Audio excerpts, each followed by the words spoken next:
Hey guys, welcome back to the YouTube channel. Today, I have a little bit of a different YouTube video. I'm going to be breaking down the financial side of my 2025-26 season, talking about the expenses and the winnings that I had over the course of the season. So, over the course of the season, I attended 15 major events, starting with Pittsburgh and ending with NAIC. I will compete in my 16th event of the season at the World Championships.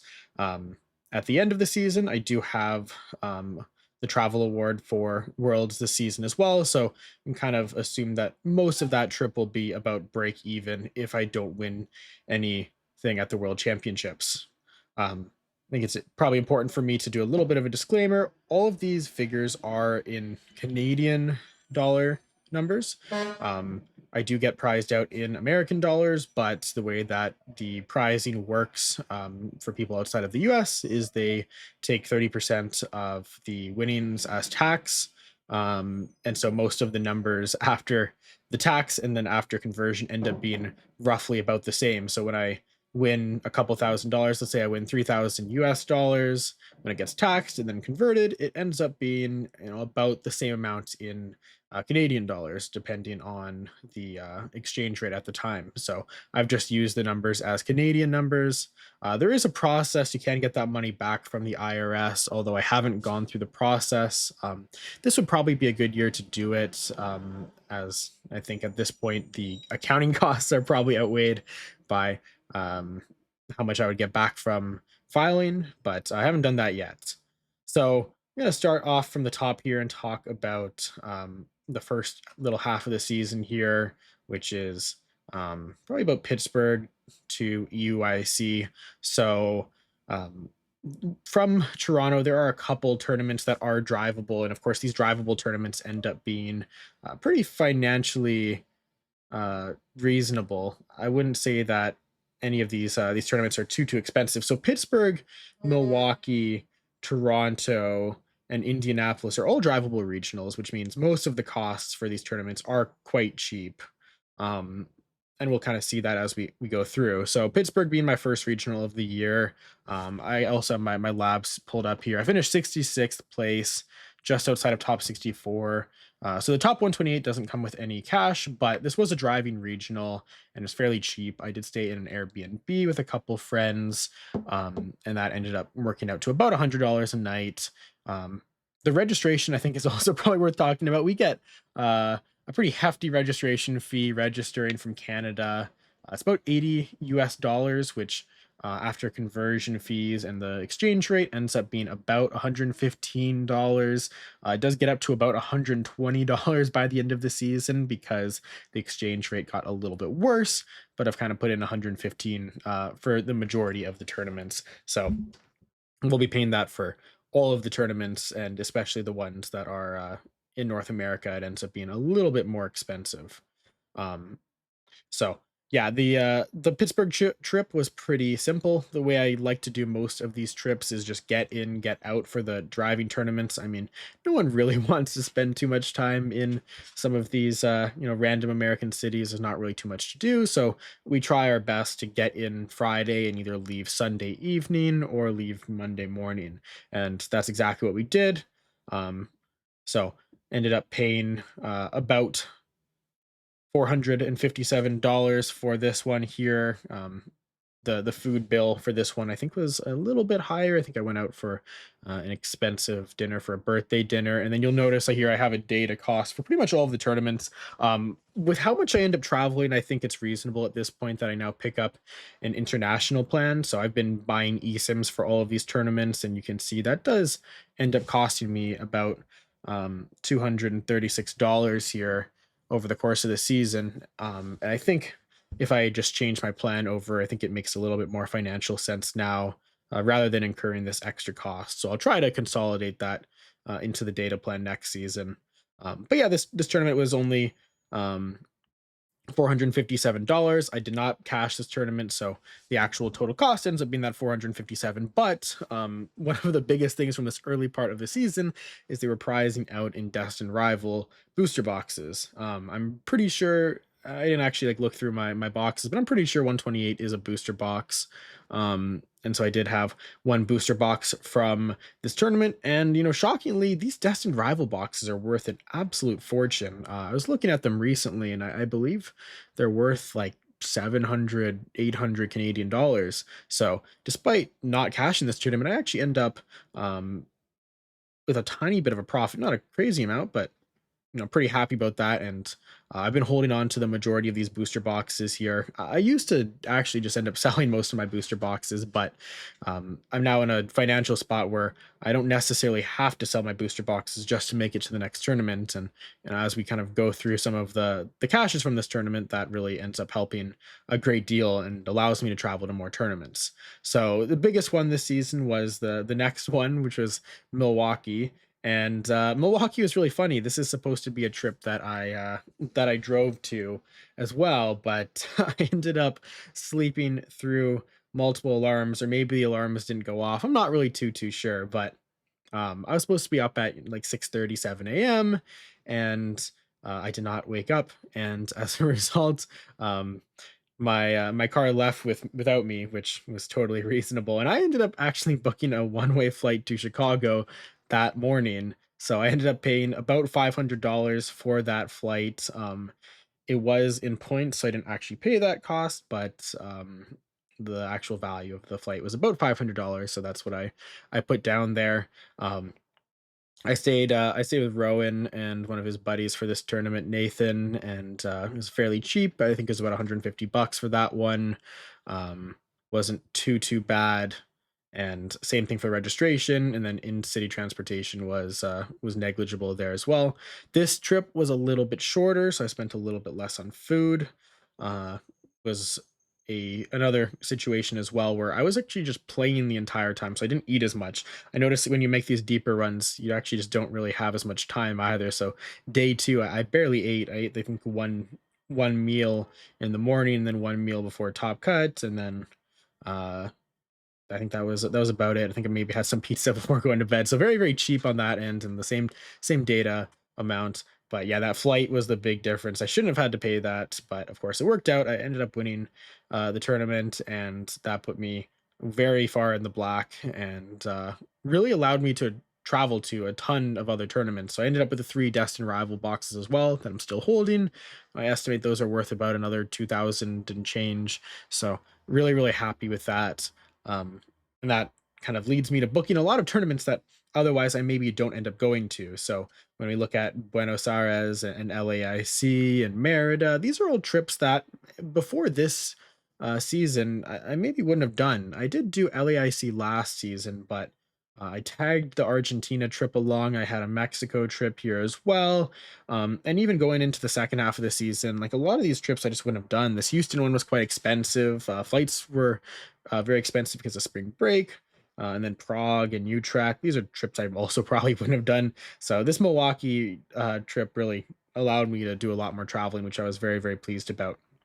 So the Argentina and the LAIC one was this back-to-back trip. So I'd really like to group this as one trip, but I'll still break it up into its components. So the one-way trip to Argentina ended up costing me about 500 and change, and then I also tagged on the flight from Argentina to Brazil in this column, which ended up being another $120, and then my LAIC flight, which was the one way from Sao Paulo back to Toronto, is about 800. So looking at about 1500 ish between the two of them.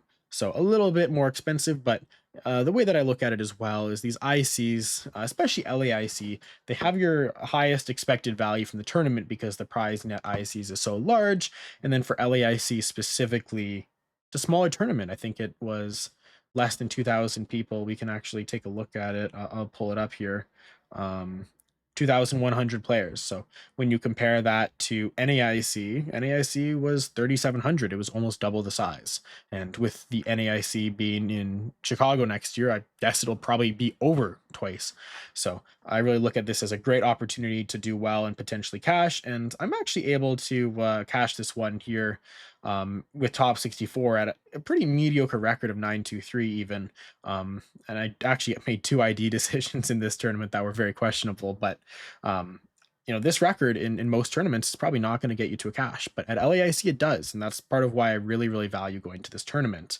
Um, and so that ends up being a fairly successful two trips. My total costs between the two of them here probably end up being about let's actually take a look at it, about 1,300 each, so about 2,600 between the two of them. So I end up about $600 in the hole, which isn't honestly too bad because I did do an entire week of exploring in Argentina. So you can see here, like my costs in Argentina are a lot higher.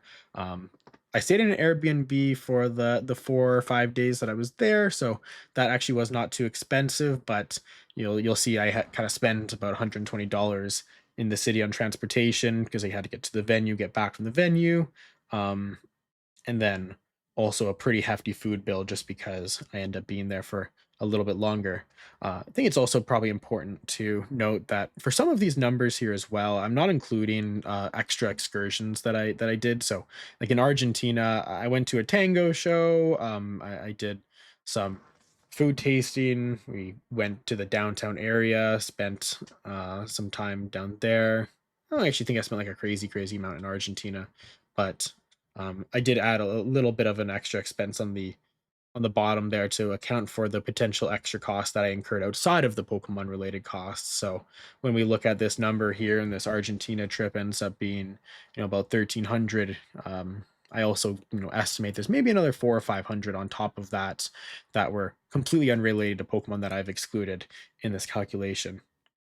So LAIC ends up being a much shorter part of the trip. I really just kind of got in on Wednesday, left I think Monday, and spent most of the time right by the venue.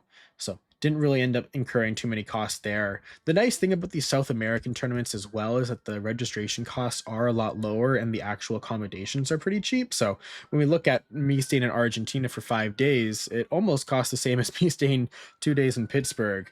And then LAIC accommodation was a little bit more expensive because I did stay at the Novotel, which is kind of like the go-to spot at LAIC right by the convention center, and a lot of people staying there. So it was a little bit more expensive, but even so, for what is probably one of the more premium hotels for that tournament, we didn't end up incurring that many costs. So, going to Toronto, I happen to live in Toronto, so I've really just said is it just the entry fee for this one. I mean, you can maybe put a couple more for food and taking the TTC to the venue, but I mean these are pretty negligible, and I'd expect to incur these on a daily basis anyways. So I've chosen to just use the entry fee. So it's really nice to live in Toronto and get that free regional. Um, don't have to pay any accommodations, any flight costs, and I occasionally will even host someone in my apartment, so can hopefully help someone with their own cost there. So the Toronto run was a little bit of a disaster, though. The Toronto run I did really bad. It was one of my worst performances at the season. Um, I played 15 tournaments. Of the 15, I made day two at 12. This was the first one I didn't make day two at, and I wasn't really super thrilled about that. So kind of on a whim decided to do this back to back into Merida, which was the weekend after. Um, Ended up being a little bit more of an expensive trip on the flight side. So you see there, it ends up being this $600 flight.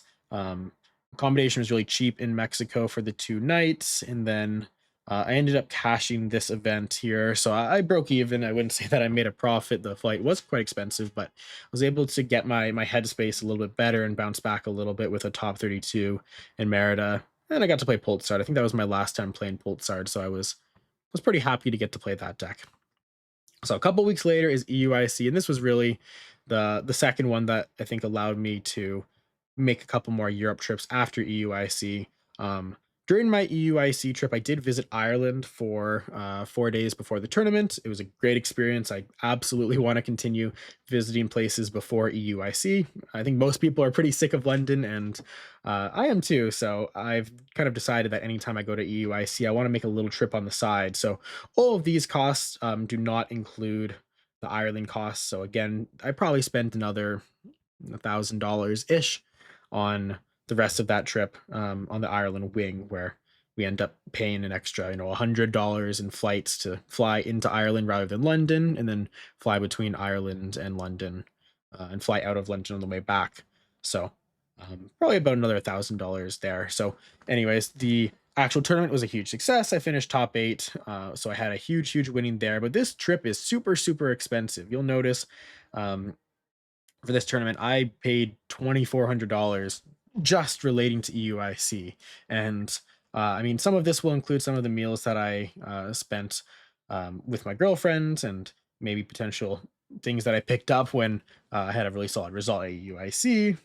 But this trip is really expensive, and I think EUIC, a lot of people get this rap that they, if they're going to do an IC outside of North America, they want to do EUIC. But I actually really recommend when you look at this cost basis, to do LAIC instead, because even with this slightly cheaper flight, my flight ended up only being $940 compared to about 1,500 for this trip right here, maybe about 1,200 if I just went directly to Sao Paulo. The difference in $300 in flight is nothing compared to the rest of the tournament here. Like you see, I spend $500 on hotel. The registration was like 100 Great British pounds or 90 Great British pounds, something like that, which is like 165 Canadian, which is ridiculous. The tube in London is great, but it is super expensive, and the food is super expensive. Like I spent about $100 on a pub meal with my girlfriend, and it was something where I could have probably had the same food and the same quality in Toronto for like $40, and Toronto's not even really that cheap. And that was pretty ridiculous. And then all of those costs really together mean that I end up spending a pretty ridiculous amount. Now, luckily, I had a really good performance, and I end up about $4,600 there. And then I, of course, get these three Phantasmal boxes, which are also really expensive. I think they're about, what did I put them at here? I put them at $560. So, I mean, I end up quite a bit from the Phantasmal boxes, but I really can't expect that every single year. So, I think if you really have one IC that you want to do outside of North America, if you get into LAIC, I definitely recommend doing LAIC for the tournament. Um, but moving on from EUIC, we have the second half of the season here, as I'd probably classify it. So we have this period from Seattle to Orlando in pre-rotation, and Seattle ends up being a really nice trip for me here. I end up staying with one of my friends who lives in Seattle here, so accommodation ended up being free. And the flights to Seattle from Toronto were actually ridiculously cheap. You saw it's only $280 here. So, actually quite interesting. You look at all of my Seattle expenses here, and because I have no accommodation and the flight was so cheap, and I spend basically no money on in-city transportation, and maybe it actually should be, I think, about $10, because I did spend $5 ish on the subway to where I was staying and back, but that was about it. And then luckily had a couple of meals cooked for me, which was very gracious. So I very much appreciated that. And I ended up only spending about $482 on this trip. And looking at the Pittsburgh trip that I drove to, it actually ends up being almost the same. So really nice to have that accommodation. It was very appreciated. And then I end up with one Phantasmal box for a top 64 finish, which actually means I about break even on this trip as well. Um, Now, the next one was Houston. Houston was ridiculously expensive, and the only reason why I really booked Houston was because of the EUIC performance and really feeling like I had the hot hand. So I ended up booking Houston, and later on, I actually figure out, because I've been playing Charizard this entire time, I figure out that Charizard's not actually super viable, and I have to find a different deck to play. So I settle on Grimmsnarl, and I'm actually pretty fortunate that Grimmsnarl was really strong, and I just happened to have a lot of reps on the deck from coaching. Grimmsnarl was really popular in juniors at the time, so a lot of people wanted to play against Grimmsnarl. So I was actually very well prepared on that deck, and it turned out, Charizard wasn't any good, but Grimmsnarl was really strong. But the flight ended up being about $800. I actually ended up booking this one on points as well. They had a really good redemption on the points, so I ended up not paying out of pocket for that one, but about the value is $800 ish. Spend a very cheap $50 on accommodation. My one of the friends I was staying with there, I think maybe under sold himself on how much his hotel was, and I think he had a good weekend. He cashed this tournament as well, so I did not get charged very much for accommodation, but maybe should have gotten charged a little bit more, and then end up paying a little bit on the Ubers here in this one. I think I paid like one way from the airport, and then spend about the same on food, nothing too crazy here. But that flight ends up meaning that even with the cash, I end up actually negative on this one until you look at the booster box. And again, man, these Phantasmal Flames booster boxes, they are just killer. So I mean that makes a really big difference. And I mean those prizing aspects are really big when you like win a league cup, when you get a box at a tournament. I mean these are really important things that can make financial feasibility of a season much greater. And so Orlando is 2 weeks later, and Orlando is great from Toronto, only about $300. It's a direct flight. Stayed just with Rowan for this one, and since I just stayed the two of us, we had our own beds. It was a little bit more expensive on the accommodations just for the 2 nights. End up paying about $200 there. And then um, at this point, the exchange rates now are a little bit stronger for the US dollar. So we end up having to pay a little bit more for registration. And then, very similar story, one way Uber from the Orlando airport, spend about the same on food, end up spending a little bit more on data here, and then end up having a really successful tournament here. I end up top 8ing, which is great. Um, Definitely was nice to see that level of consistency after the EUIC run as well. And then I end up with three more Phantasmal Flames boxes as well. Super nice there. Um, and then I end up in this second, I guess like third part of the season, the post rotation part of the season, and this was, say, a little bit more of a struggle in terms of my results. Um, I think one of my biggest takeaways, if you're looking to do some sort of season that's really extensive the way that I've done this season here, is you should really aim to choose tournaments that you believe in the format and you believe in the decks that you've prepared for the format. I can't say since rotation that I've really resonated with a deck, too much. Kind of look at my results. My results are way worse since rotation. And I think a big reason for that is I just did not really have a deck that I vibed with. So this is by far my worst stretch of the season. I go 4 tournaments straight, 2 with day 2s in Europe, which doesn't feel great. And then 2 pretty mediocre day 2s with Pult Dusk and then Raging Bolt there. So I mean, this Prague tournament, honestly, I played bad. I think it was a direct correlation to me not prioritizing my sleep. I was jet lagged, and that was really on me. But after Prague, I didn't really resonate with the deck for a little bit. And I mean, I definitely resonated more with Pult Blaziken, but I didn't feel like it was overly strong for the next couple tournaments. So I ended up sending Pult Dusk and Pult Hammers and Raging Bolt to these 3 tournaments. And, I don't have great results because I don't really resonate with the decks too hard. So, if I could kind of go back and redo this portion of the season, I'd probably still book Prague because I did like that Pult Blaze deck. And we'll kind of look at the expenses for Prague. It was a quite cheap trip, but LA, I did not vibe with my deck. Utrecht, I did not vibe with my deck. And then by Indianapolis, I only even went to the tournament because it was so cheap and easy for me to go to. I was actually feeling quite burnt out after doing quite a few tournaments here in a row. And I decided to play Raging Bolt just to switch things up and get off Dragapult for a little bit. So really book trips and book formats that you really believe in and where you feel like you have an advantage. If I could even redo the season over, instead of doing this Europe tour here where I go to Prague and I go to Utrecht, I'd rather actually just kind of look at this Milwaukee run and say, hey, I'm doing pretty good right now. And instead book more tournaments in this format where instead of doing that, like you would actually just go from Milwaukee and then do the Lille into the Gdansk back to back, right? Rather than doing the Prague and the Utrecht trips. So going forward into next season, that's going to be a big priority.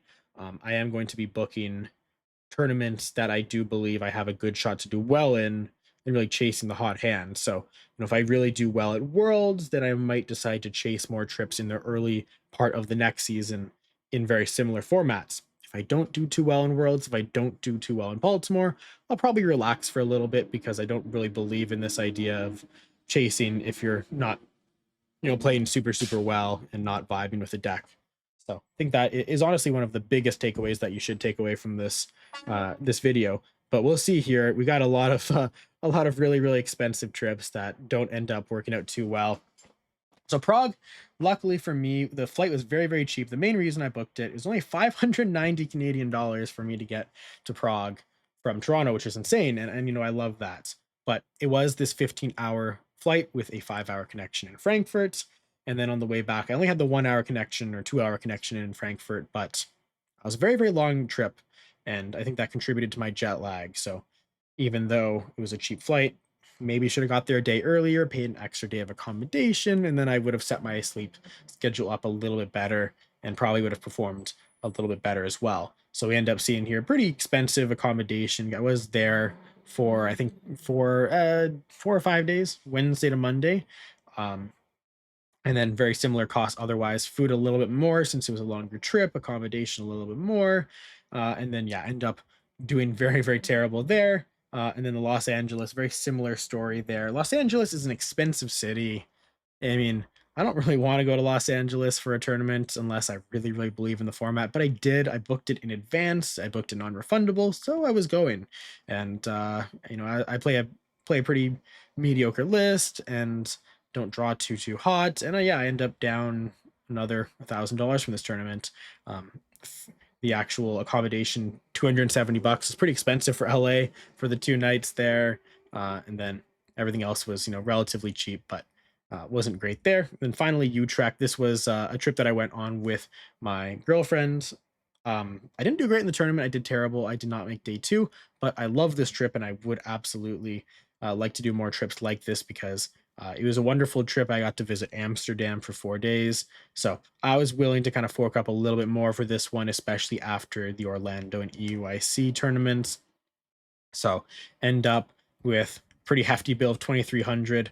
Hotels in Amsterdam are quite expensive, and we did want to stay in Amsterdam, not in Utrecht for this tournament.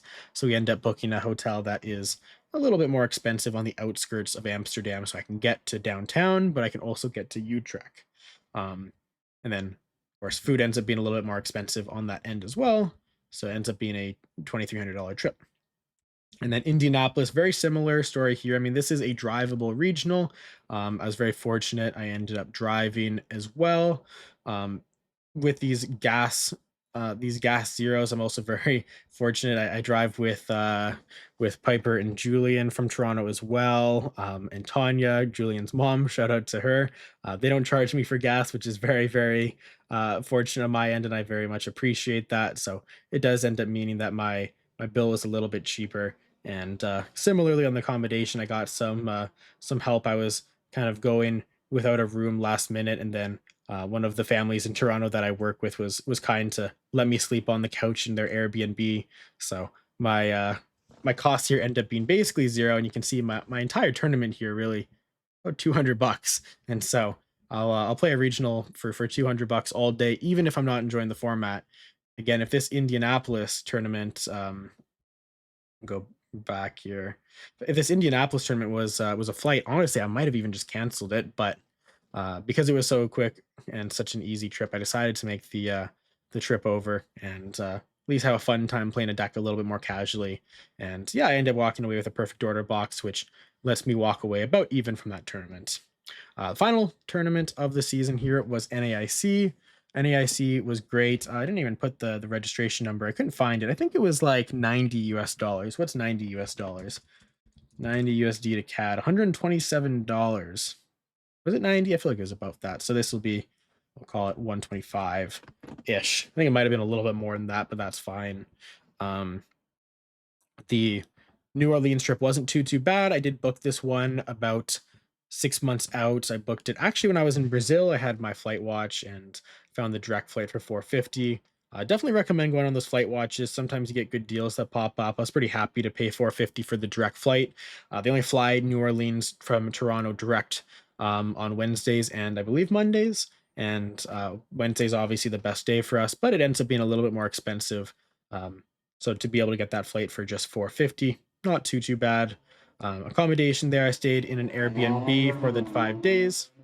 Um, ends up being a little bit on the pricier side at $400, but not too bad for the 5 days. And I got my own bed, which was lovely. Something that I have been prioritizing here, and you see in the second half of the season, I end up having my own bed for a lot of these tournaments. Had my own bed here for Orlando, had my own bed for LA, had my own bed for Indianapolis, and then had my own bed for NAIC. So I am really prioritizing that because I do notice when I do not sleep very well, I do play worse. And there is a lot of financial incentive here. I mean, if I'm looking at my accommodation for the season, I'm just shy of $4,000.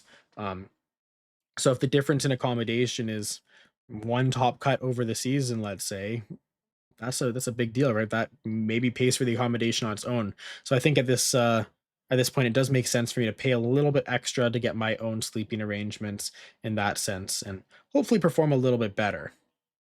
And at NAIC, it works out nicely for me here. I'm able to make top 16, finally get something going in this post rotation spear that, if you kind of block out NAIC, was a true disaster. It was a complete disaster. So I'm really, really happy that I was able to show up for the big one there and take down a $5,000 prize at the end there. So on top of the prizing here that equaled out to 29,000 this season, I do also get these travel awards and stipends. So EUIC, I received $1,000. I finished fifth for this one. I made a big mistake. You should learn from me if you end up in this type of position. I think I pulled up my LAIC run here, but I did ID into top 64. I thought that that top 64 would secure me the travel award. Unfortunately, did not secure me the travel award. I was beat out by a last second League Cup. So I should have played this one out. If I had won this last round and made top 32, I would have secured the travel award. So that actually could have been a difference here of $2,500 with the travel award out of region being 3,500. And not that I'm complaining necessarily, but I got the travel award for NAIC and Worlds, but because these ones are in season, or sorry, not in season, in region, they're only actually $2,000. So it's actually a pretty big difference. So, if you're chasing a stipend, chasing a travel award, I think it's actually very valuable for you to chase those in the quarters that you are not in region. So maybe with one extra tournament in that EUIC period, I get to the travel award, right? And that's a difference of 2,500. I could have actually attended a tournament like Monterey in that quarter. And had I done that, my expenses surely are less than 2,500. So I even pick up a top 128, a top 64. It's actually the difference in me getting to the travel award. You have to be in a pretty specific position for that to matter, but in my case, that actually would have been a very, very big deal. So I definitely will be considering that going into next season. But I do end up getting fourth place for the NAIC Travel Award, and then I do end up finishing third place or second place in North America, third place in the world on championship points. So that gets me the World's Travel Award for another $2,000. So get about $5,000 there from the travel awards. Again, these are US figures, but they are getting taxed, so I just kind of convert it and it's about equal. So that leaves me with a net total with the travel award and the earnings here at about $18,000 here. And then I end up with all these booster boxes. I have 4 booster boxes from Destined Rivals, 8 boxes of Phantasmal, 1 box of Perfect Order, and then 3 boxes of Chaos Rising. So I just used roughly the figures from TCG Player, a little bit lower than what the listing was. And that actually gives me another 8,500 that I took home from just the booster boxes. There were some Spanish and Portuguese boxes that I received when I was playing in Merida and Argentina and Brazil, but I have just chosen to discount those because I just ended up selling those cards or selling those boxes or trading those boxes, and they weren't really worth all that much anyways. So I didn't really end up having any financial gain from those boxes. So the net from all of those boxes and the travel awards and the tournament winnings, I end up about 26,000 over my expenses, which is awesome. I mean, I don't think I can replicate this again next season, but I mean, I'd be thrilled if I could. And I'd do that every single year if I could, absolutely. But I guesstimate that with some other expenses, stuff like excursions at trips, other activities, talked about like the Amsterdam expenses, I probably spent another 6,000-ish dollars traveling, not related to Pokemon tournaments. So I do want to also kind of put that figure there just so, the actual cost of these trips are not necessarily the same cost as just what you would need to do as the bare minimum, right? If you do just the bare minimum, you can actually be pretty cheap. We see, a lot of tournaments that end up being, 450, 800, uh, 100, 400, 800, 200, right? So there's, maybe you can't get quite that low depending on your situation, but and where you live, but you can definitely play some tournaments for cheap, uh, and make, potential gains if you are doing well. So I'm really, really thrilled with how the season went. Like I said, I don't think I'll be able to replicate it. I mean, I have to admit, I do think I got pretty lucky this season in pretty key positions. Um, my Milwaukee game is obviously a great example. My top four game against Rowan, I won game three on a mind bend coin flip against a Bond in the finals. I won a game on a mind bend coin flip. Right, in situations like that, the difference of a coin flip in top four maybe puts me down $5,000 in that case, which is a really, really big swing. So I think the difference in success in a season can really, really be defined in small spurts of variance in those key moments. So I think for me to expect that next season would go this smoothly and this well is unrealistic, but I will sure try my best. But I think the kind of key messages that you should take away is that you should be targeting tournaments where you expect to do well. So you should be looking when you have the deck and you have the hot hand and you've been doing well, and try to really chase that, right? If you're doing well, you're likely to keep doing well. If you're doing poor, you're probably likely to keep doing poor, as we've kind of seen from my little spurt here at the second half of the season. So I think that's really, really important. And at times, it might even be worth it for you to fork out an extra couple $100 if you can to attend a tournament where you do have that hot hand. So when I look at this Milwaukee tournament, right, I really just should have booked Lille and Gdansk, and I would have had two extra tournaments to play in this format where I felt very, very confident. Maybe I'm not winning tournaments, but I truly do expect to probably be making day two and cashing pretty often in this time. Whereas when I look at, this period of time here, didn't have a deck that I vibed with, didn't perform super, super well. So if I could have allocated those costs earlier, would have probably been, much, much better off. So that's a super, super big thing for you. And then I think otherwise, really, the booster boxes are a pretty big story here, right? There's $8,500 in the booster boxes. So definitely don't discount the financial upside of those. That is, really, really powerful. And, you can sell them, you can hold on to them. I'm personally sitting on the booster boxes from this season, but um, in previous seasons when I played in masters before, when I played in seniors, when I played in juniors, if I needed to sell things to get by, I absolutely would. If I needed to sell cards, if I needed to sell boxes, I would do that to make sure that I could hit tournaments. So I think it's important that you kind of think about those as well. And I mean, if your goal is to play more tournaments rather than opening these boxes, just selling these boxes to make it to the next tournament, right? There's nothing wrong with that.